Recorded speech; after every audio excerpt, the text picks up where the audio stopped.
another perspective. And again, we're trying to pull together some of the themes that we raised yesterday, some of the topics that we brought up yesterday, and reassemble them in the context of Adelaide. So now imagine if you were asked to be in charge of a project where you had to bring all this stuff together. Imagine you'd have machine learning, machine vision, automated systems, robot vehicles, intelligent buildings, sensor networks, all the data and the security that's necessary for that, all the permissions that you'd need to be granted, the cooperation of state and city, local governments, and all the private enterprises that are participating in that event. No small undertaking. That's what our next speaker does. Our next speaker is the inaugural director of the University of Adelaide's Australian Smart Cities Consortium, which brings together more than 50 academics from each faculty at the university, and it also interfaces with state and local government, industry, entrepreneurs, and the startup companies that we've been referring to. Our next speaker is a computer scientist, a winemaker, a diplomat, an ambassador for the future, and I'm very happy to say he's a close friend of mine and a supporter of this program from the very, very outset. He is Nick Falkner. Welcome to the stage, Nick.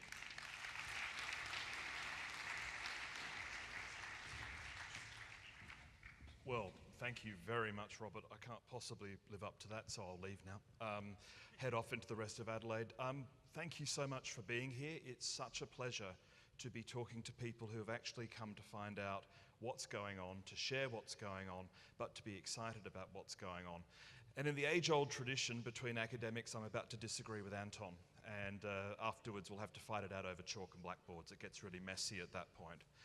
I'm going to talk today about what smart means in the context of human habitation. But the first thing I'm going to ask is, who drove or caught public transport to come here today? Hands?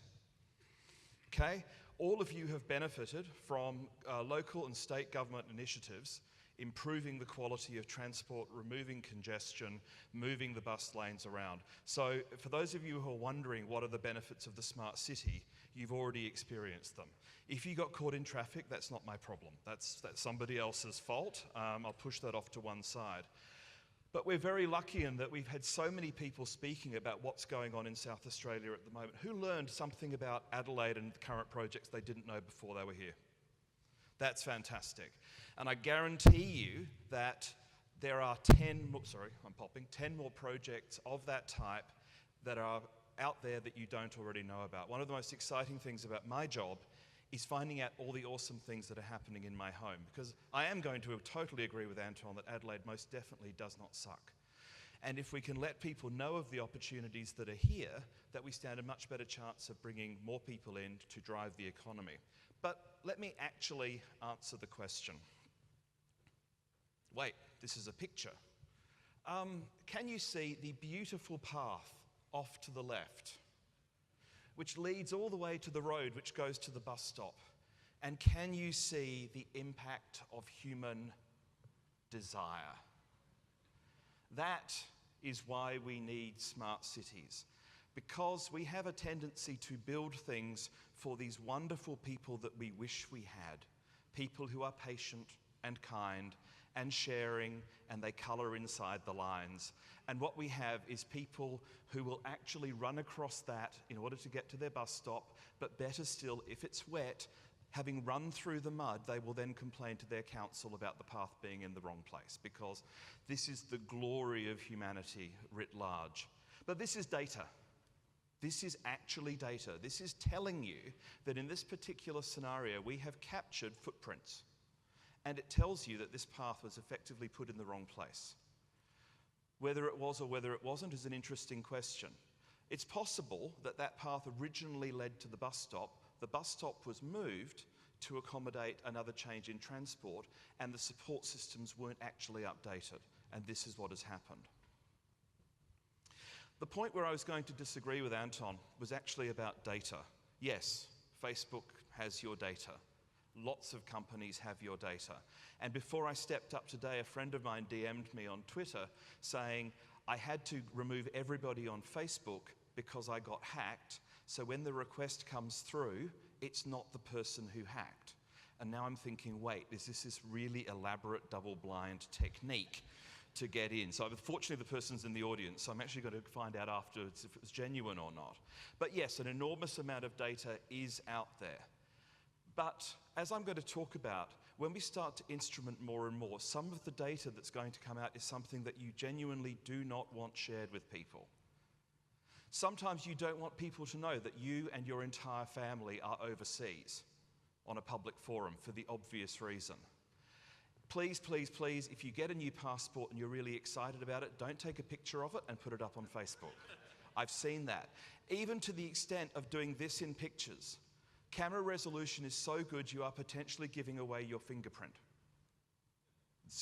I'm deadly serious about that. And if you use your fingerprint to unlock it, okay, this is serious spy stuff. You know, with the greatest respect, I doubt any of you are actually being pursued by a major government spy industry, but just in case. So we are leaking data constantly, but as we add more instrumentation, as we start to measure people more, there are areas that people will feel uncomfortable sharing, but the good news is we actually have solutions. Because this is important to capture. I want to know where you really want to go in the city. I want to know how you want to live. Because if you can live the way you want to live and I can live the way I want to live, and we're living in the same city, then the cities most definitely won't suck. My colleague Julian speaks a lot about friction of the city. Julian's an architect, Julian Worrell, and he's very interested in the amount of exposure that you have to the city. How much does it kind of excite you? How difficult is it to work with? I like low friction cities. I have a really enjoyable life, and I don't like nasty surprises at 2 a.m. in the morning in strange cities. So I'm kind of a low friction city guy. But maybe some of you like exciting cities. You like a totally different type of city experience. Can we provide both of those? So let me answer the actual question. What do I mean by smart? And it's making the best use of the resources that you already have, augmented with technology, to improve quality of life and make habitats thrive. Now, I'm from smart cities, and whenever I say smart cities, everybody who is from a region, everybody who's from the centre of Australia goes, cities, and I totally get that. So let's move away from that and talk about any place where people live together. Le Corbusier described a house as a machine for living, and it's one of my favourite definitions. But for me, a city is a machine for living with other people, some of whom you don't potentially know or even like. And it's a way of doing it so that you can actually have a good quality of life and you can thrive. We know with Adelaide that we're going to actually hit a population maximum relatively soon, and we're not going to be that large. So it's really important that we make sure that we thrive, that we drive economic investment, we drive development. We make this a great place to live. And the way we do this with smart cities and all the projects that you've heard about, whether it was Peter's amazing discussions about all the potential for 10 gig, whether it was the transport network that reduced congestion for you earlier today, what we want to do is to measure things, we want to analyse those measurements, and then we want to make decisions. And obviously, Anton's earlier talk on machine learning is incredibly relevant here, because we might be conducting analysis with mechanisms like machine learning because we don't have any other mechanism to do this effectively. But the key here is coming up to a point where we can make a decision, where we can change things. Because what we're really saying is what's there. Can we improve it? And can we clearly define the benefit versus the cost? I really wish that everything good that we could do to improve the quality of life for everybody in the world, let alone South Australia, was something that we had the cash to say, let's just go and do that. Let's eradicate hunger, let's eradicate homelessness. And in many cases, there is an amount of money being devoted to that, but almost every initiative that's carried out by a local government or a state government or a business is based on, can I afford it? And if we measure things and we get an idea of what the change is going to involve, then potentially we can come up with a much better number for that. But one of the problems is, how much are you happy to be measured? Has anybody changed their Facebook activity since they found out what a leaky data sieve it was? Hands up. Okay, about a quarter of the audience have changed it. Has anybody left Facebook? Okay, smaller number.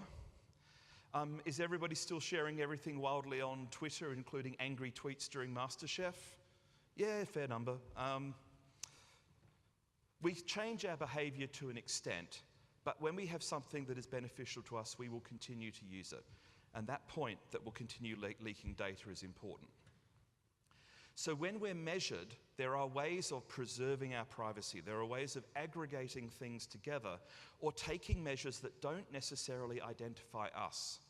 So for example, the Ad Insight traffic network that assists with reducing Adelaide's congestion does not know who you are. It just knows how quickly cars are moving through the system. It doesn't know that you're driving that car. It doesn't care. And because of that, they're able to improve things. Who's had a bus stop moved on their bus route recently? They've been doing a lot of work. Again, they don't necessarily know who you are. They're just aware that certain tickets bought at certain places go from there to there, and they're able to optimize. So when we look at what we're doing with these solutions, we look at how we're going to sense it, we look at how we're going to bring it together, because good analysis of this, it requires enough data to make a good decision, but we do have to think about privacy. There's a federal grant with 5 local councils involved, which is called Connected Parks. And what they're looking to do is to measure how often people are using parks and how often they're using their swing equipment and things like that.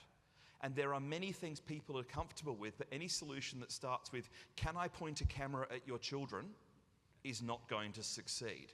So that particular project is using non-camera based detection to work out who's entering the park, and then items on the swing sets to work out if it's actually being moved or not. So nobody's being filmed, nobody's being identified, people just know that there are people using the parks, using the swings or whatever.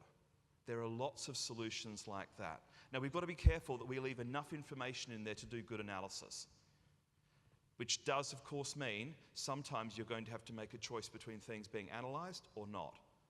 My point is that this is something we do in consultation. This is something we talk about openly. This is something where through education, through training, through examples, everybody in the community gets a chance to talk about this. Let me talk about one quick example, which is a really simple way of doing aggregate information for benefit. So this is one where you don't really have to be identified in order to come up with a good solution. And this is a classic smart cities problem. Now, the autonomous vehicle, depending on who you ask, is going to be here in between 8 to 15 years. That's a big gauge. And to be honest, when it comes, how it comes, nobody's really sure. But car parking is an issue in most cities. Now, in Australia, we have a nasty habit of building cities in difficult places. Sydney Harbour is absolutely gorgeous, but it is a really stupid place to put a city because you've got all these divisions, you've got all this space you can't use, you've got lots of vehicles, transport, you've got trains, you've got ferries, you've got all these things going on. So it's quite difficult to work out how to carry out mobility solutions for cars inside this frame. But let's talk about a car park. Does anyone know how much a car park costs roughly per square metre? I don't have gin to give away, I'm afraid. I nearly had it, but somebody else yelled Greece. Anybody? It's about $1,000 per square metre for reasonable quality multi-storey car park. And that's whether you're building it in Adelaide or Singapore or Sydney, because that $1,000 per square metre does not take into account land cost. So in Singapore, you could be building it on land that's worth $25,000 per square metre. When you build a car park, each car park is about 15 square metres, but the total amount of space for a single car ends up being 30 because of all the connecting roads, all the ramps, all the bits and pieces. So one car park without land cost is $30,000 for each car park. Now, if you have got 20 years to make that money back, no problem, you'll make money back. That's absolutely fine. That's a good investment. If the autonomous vehicle comes in any form or driving drops in any serious form in the next 10 years, you might be in trouble. And this is something where people have to think about the cost versus benefit. So we know what's there. Can we improve? Well, why are we even trying to improve car parking? And the answer is, of course, the long love affair with the car. For about 100,000 years, humans got around without vehicles. For about 100, we've considered them to be really important. The age of the car is probably coming to an end over the next 20 years, as we understand it. But right now, we have a problem of needing to get people close to services. And quite often, these are services where people are stressed. Airports, hospitals, schools, playgrounds, things like that. Things where people are under time pressure and they are already potentially stressed. So the benefits versus cost of building a car park to store more cars, because of these changes, suddenly you've got to think about alternatives to building a car park. And in the city of Playford, they did just this. They were worried about the amount of car parking available for their hospital, so they were going to build a multi-storey car park, but then they went and surveyed and realised that they had enough car parks out already, they just weren't very well managed. So they've implemented a smart parking scheme. Now here's the big challenge. How do we seriously count money saved? Because what they didn't do was spend about $30 million, figure off the top of my head, but that's roughly what it would have been. How do you seriously stand up and say, you should reward me because I didn't catch a taxi, I walked? Because ultimately, they didn't spend $30 million. If they had, we'd have a really clear indication of ROI. But they didn't. They came up with another solution. I think that's one of the serious economic challenges as we head into smart cities. Some of the efficiencies we're going to get to solve real people problems are actually going to be so good, people are going to say, oh, well, that was just straightforward because, you didn't actually spend that much.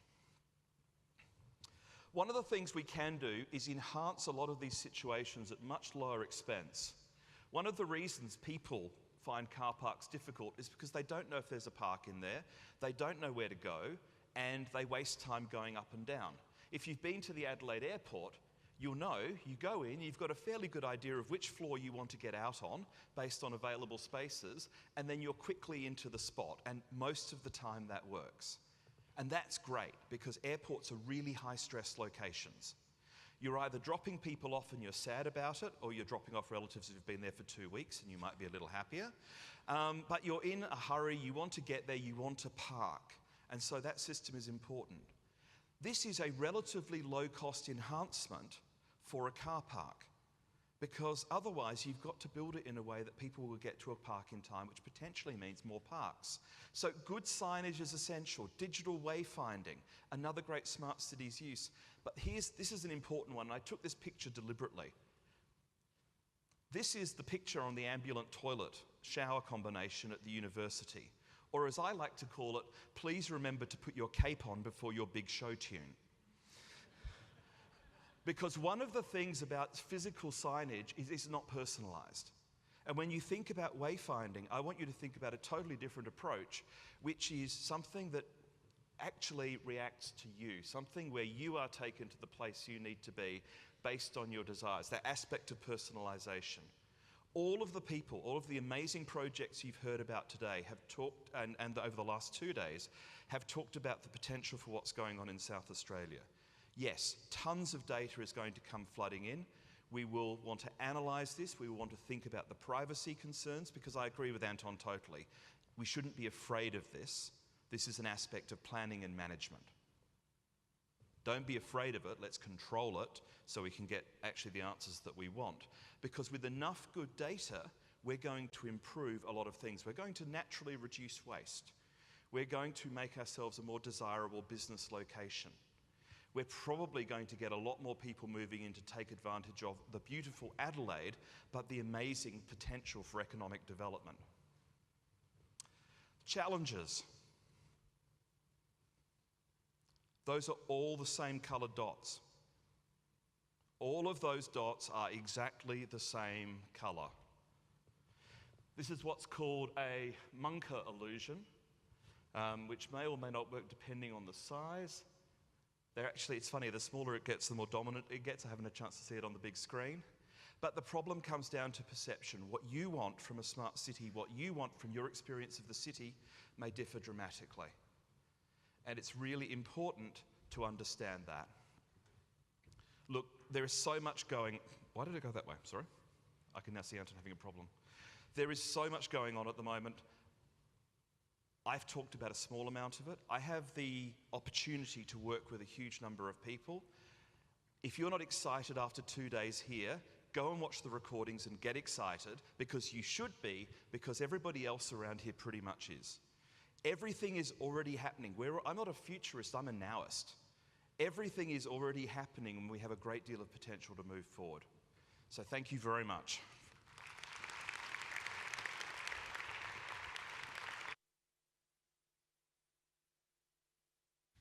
Thank you, everyone. We're running a little bit late, so why don't we take a coffee break right now, or tea break, and we'll be back in 15 minutes for our final session.